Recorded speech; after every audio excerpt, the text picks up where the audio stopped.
तो मूवी की शुरुआत में हम एक कपल को देखते हैं जो कि अपनी कार से कहीं जा रहे थे।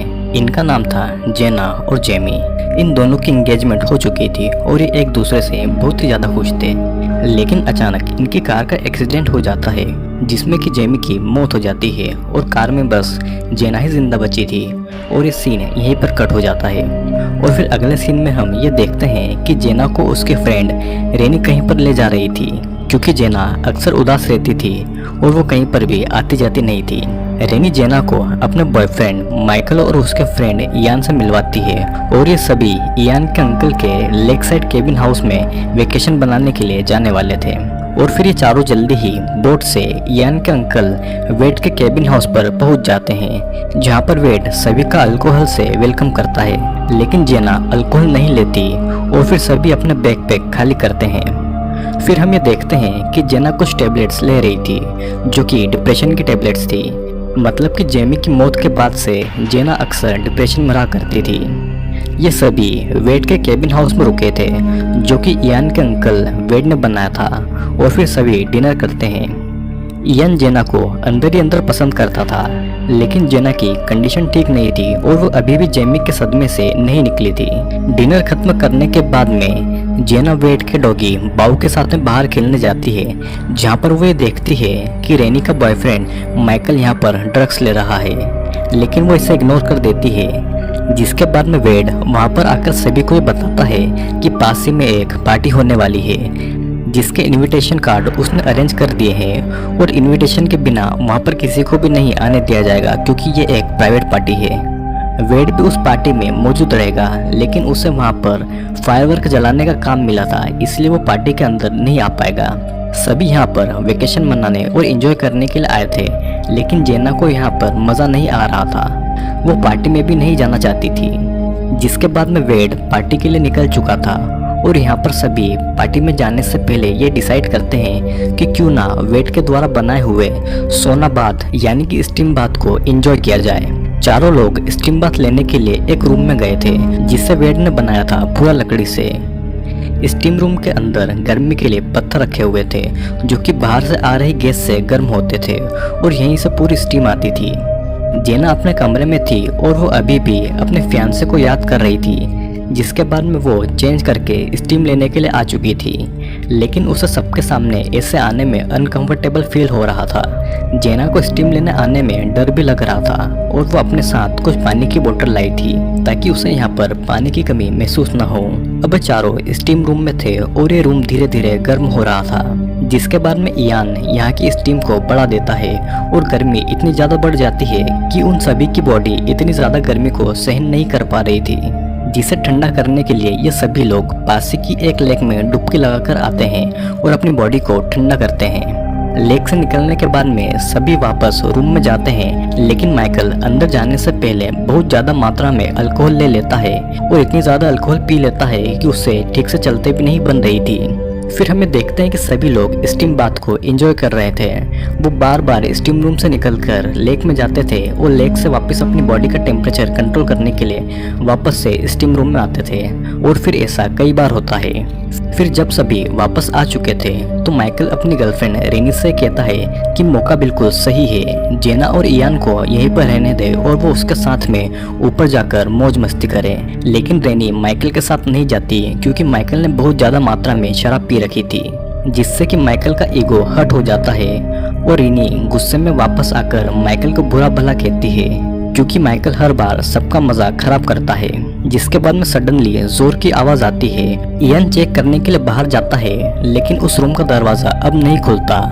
वे कई बार दरवाजा खोलने की कोशिश करते हैं, लेकिन दरवाजा अब लॉक हो चुका था और इस रूम में अब जेना, इयान और रेनी बंद हो गए थे, जो कि धीरे धीरे स्टीम के कारण गर्म हो रहा था। सभी को लगता है कि ये माइकल की शरारत है और वो आवाज लगाते हैं, लेकिन उनकी आवाज कोई नहीं सुनता। इयान को ये पता था कि दरवाजे के बाहर कोई भी लॉक नहीं है, मतलब कि ना ही गर्मी से लकड़ी का दरवाजा फूल के फंस गया है और लॉक तो हो ही नहीं सकता। और फिर अगर दरवाजा नहीं खुला तो अंदर के रूम की गर्मी बढ़ती जाएगी और जैसे जैसे गर्मी बढ़ेगी उनके अंदर का पसीना सूखता जाएगा। अगर समय रहते दरवाजा नहीं खुलता तो ये सब यहीं पर मर भी सकते हैं, क्योंकि पसीना नहीं होगा तो उनकी बॉडी खुद को ठंडा नहीं कर पाएगी और धीरे धीरे सब बेहोश होने लगेंगे, जिसके बाद वे मर भी सकते हैं। इयान की ये सब बातें सुनने के बाद में जेना बहुत ज़्यादा परेशान हो जाती है, क्योंकि वो मरना नहीं चाहती थी और वो बहुत ज़्यादा डरी हुई भी थी। सभी ये देखते हैं कि यहाँ पर टेम्परेचर मेजर करने वाला डिवाइस लगा है, लेकिन उसका कंट्रोलर अंदर नहीं बल्कि बाहर की साइड है और ये सभी बस टेम्परेचर को देख सकते हैं, उसे कम या फिर बढ़ा नहीं सकते। जिसके कुछ देर के बाद में यहाँ पर एक और प्रॉब्लम सामने आती है। रूम में धीरे धीरे ऑक्सीजन भी कम हो रही थी और फिर इयान हीटर से गर्म पत्थर निकालता है और उसे पानी में डालकर उसे पहले ठंडा करता है। जिसके बाद में वो उस पत्थर से डोर में बने हुए शीशे की एक विंडो को तोड़ने की कोशिश करता है, लेकिन वो विंडो नहीं टूटती और उस पत्थर से इयान का हाथ इंजर हो जाता है। अपने हाथ में चोट लगने के बाद भी इयान नहीं रुकता और वो जैसे तैसे उस छोटे से शीशे को तोड़ने में कामयाब हो जाता है। जिसके बाद में सभी को थोड़ी ऑक्सीजन मिलती है। उस छोटी सी विंडो से सभी माइकल को आवाज लगा रहे थे, लेकिन उनकी आवाज को सुनने वाला यहाँ पर कोई भी नहीं था और यहाँ पर ये तीनों फंस चुके थे। ये तीनों यहाँ पर थोड़ा थोड़ा करके पानी पी रहे थे, जो कि जेना लाई थी ताकि उनकी बॉडी का पानी नहीं सूखे, लेकिन ये बोतल ज्यादा देर तक नहीं चलने वाली थी। जिसके बाद में हम ये देखते हैं कि इयान पत्थर को टॉवल में लपेटकर रूम का दरवाजा खोलने की कोशिश करता है, लेकिन उसे ये पता लगता है कि दरवाजे पर कोई भारी भरकम चीज रखी हुई है, जिससे कि दरवाजा नहीं खुल रहा था। अब धीरे धीरे टेम्परेचर बढ़ रहा था और इनकी स्किन अब जलने लगी थी। सभी को ये लग रहा था कि माइकल पार्टी में चला गया है और उसका वेट करना बेकार है, क्योंकि वो पार्टी से सुबह तक वापस नहीं आने वाला था। फिर इयान के दिमाग में एक आइडिया आता है कि क्यों ना यहाँ के इलेक्ट्रिक बल्ब में शॉर्ट सर्किट कर दिया जाए, जिससे कि बिजली चली जाएगी और हीटर बंद हो जाएगा। लेकिन इयान ये भूल जाता है कि वो पूरा पसीने में भीगा हुआ था और सर्किट को उड़ाने के चक्कर में इयान को भी एक बड़ा सा बिजली का झटका लग जाता है, जिसके कारण इयान अब बेसुध पड़ा हुआ था। फिर सडनली वेट का डॉग बू उन सभी की आवाजें बाहर से सुन लेता है, जिसके पीछे ड्रंक माइकल वहाँ पर आ जाता है। रूम के अंदर सभी को ये पता लग जाता है कि माइकल बाहर है और वे मदद के लिए जोर जोर से चिल्लाते हैं, लेकिन बाहर फायरवर्क चल रहा था, जिससे कि उन सभी की आवाज माइकल तक नहीं पहुंच पाती और माइकल पहले से ही ड्रंक था और वो बू को लेकर वहां से चला जाता है। वेड माइकल से पूछता है कि बाकी के सभी लोग कहां पर है, जिसके जवाब में माइकल उससे कहता है कि वो शायद उसे छोड़कर पार्टी में चले गए हैं। जिसके बाद में माइकल वेड के साथ में निकल जाता है ड्रिंक करने के लिए। इधर स्टीम रूम में सभी लोग गर्मी से परेशान हो रहे थे और पानी भी अब खत्म हो चुका था। इन सभी का दिमाग इनका कंट्रोल में नहीं था, क्योंकि ये बस बाहर निकलना चाहते थे और ये इतनी ज्यादा गर्मी को सहन नहीं कर पा रहे थे। जेना पत्थर से दरवाजे को तोड़ने में लग जाती है और जब रेनी उसे रोकने के लिए आती है तो वो उसे ही पत्थर से मार देती है, जिसकी वजह से उसके सिर पर बहुत ज्यादा गहरी चोट आती है। रेनी सांस तो ले रही थी, लेकिन वो बेहोश हो चुकी थी। इयान का भी अब खुद पर कंट्रोल नहीं था, वो पागलों जैसे बिहेव कर रहा था, क्योंकि उसकी बॉडी का पानी कंटिन्यूस उड़ रहा था। जिसके बाद में इयान सडनली उठता है और गर्म हीटर को पकड़कर उसे तोड़ने की कोशिश करता है और इसी के दौरान वहां पर एक बहुत जोर का ब्लास्ट होता है, जिससे कि इयान की बॉडी पूरी जल जाती है और वो वहीं पर मर जाता है। रेनी भी धीरे धीरे अपनी सांसें खो रही थी और उसे ऑक्सीजन दिलाने के लिए जेना उसे टॉवेल से उठाकर दरवाजे के होल पर खड़ा करती है, ताकि वो दरवाजे के होल से ठीक से सांस ले सके। इयान उस हीटर को तोड़ चुका था, लेकिन उसमें एक पाइप के जरिए गैस बाहर निकल रही थी, जिससे कि वो रूम गर्म हो रहा था।